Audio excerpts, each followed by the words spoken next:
Hello guys, welcome to another new blog.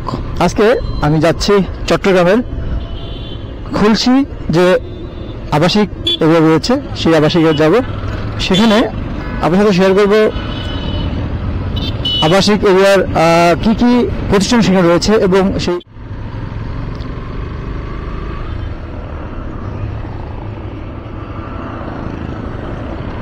আর আমি এখন পার হচ্ছি রেল ক্রসিং। তবে এখন রেল সময় নয়, বিধায় আমরা রাস্তাটা ফাঁকা পেয়েছি। তবে এখানে রেল ক্রসিং সময় কিন্তু প্রচুর জ্যাম থাকে।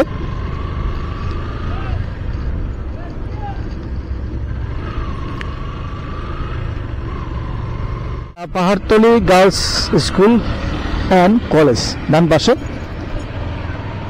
চট্টগ্রামের মধ্যে অনেক ধরনের শিক্ষা প্রতিষ্ঠান রয়েছে, তার মধ্যে একটি হচ্ছে এই Pahartali girls school and college. এটা কিন্তু খুবই স্বনামধন্য একটি প্রতিষ্ঠান।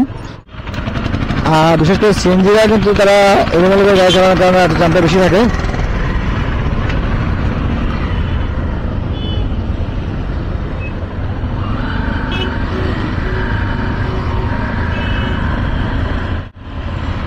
দেখতে পাচ্ছেন দুই দিকে প্রচুর জ্যাম।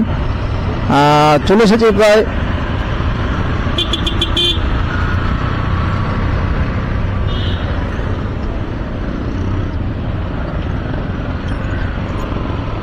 অনেকদিন পর আমি এই রাস্তা দিয়ে যাচ্ছি আজকের এই খুলশি আবাসিক এরিয়াতে। তবে রাস্তাটা কিন্তু বেশ পরিষ্কার পরিচ্ছন্ন, এরিয়াটা অনেক সুন্দর।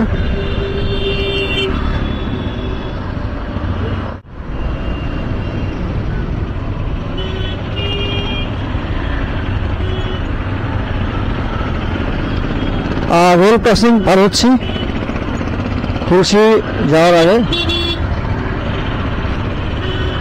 এই আবাসিক এরিয়া তৈরি করা হয়েছে।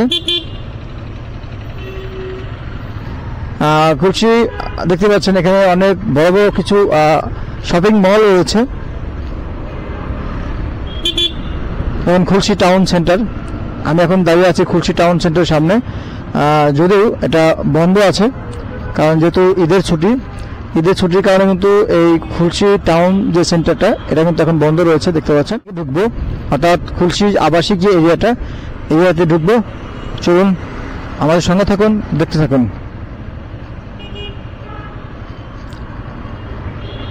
আমি পাহাড়ে উঠছি, অর্থাৎ পাহাড় কেটে এই আবাসিক এরিয়াটা তৈরি করা হয়েছে, যার ফলে কিন্তু পাহাড়ে উঠতে হচ্ছে।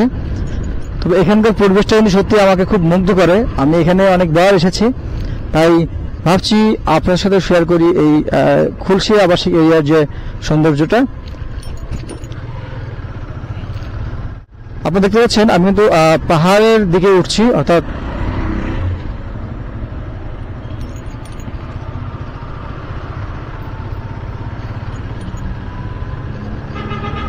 তবে একটা বিষয় বলে রাখি, এই খুলশি যে আবাসিক এরিয়াটা এখানে কিন্তু ফ্ল্যাট বা অ্যাপার্টমেন্টের কিন্তু প্রচুর চাহিদা এবং রেন্টটা অনেক বেশি। অর্থাৎ এই এলাকায় সবচেয়ে বেশি যারা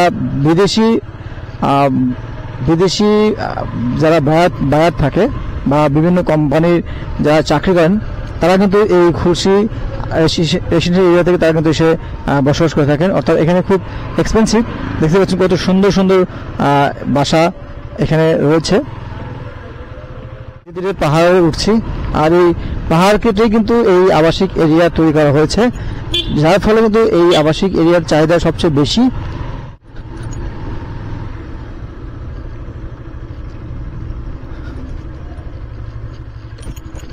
তো সত্যি কথা বলতে কিন্তু আমার কাছে খুবই ভালো লাগে এই এরিয়াটা, চমৎকার পরিবেশ।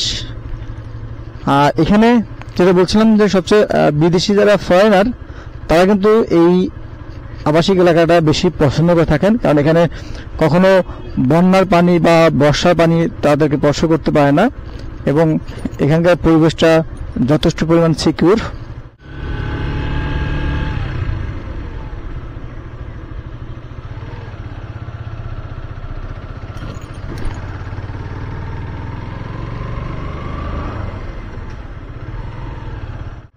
দেখতে পাচ্ছেন কত সুন্দরভাবে তৈরি করেছে বাড়িঘরগুলো, কত সুন্দর স্মার্ট সিমসাম পরিবেশ। চমৎকার চমৎকার ভাবে তৈরি করেছে এই বিল্ডিং গুলো, দেখলে মন ভরে যায়।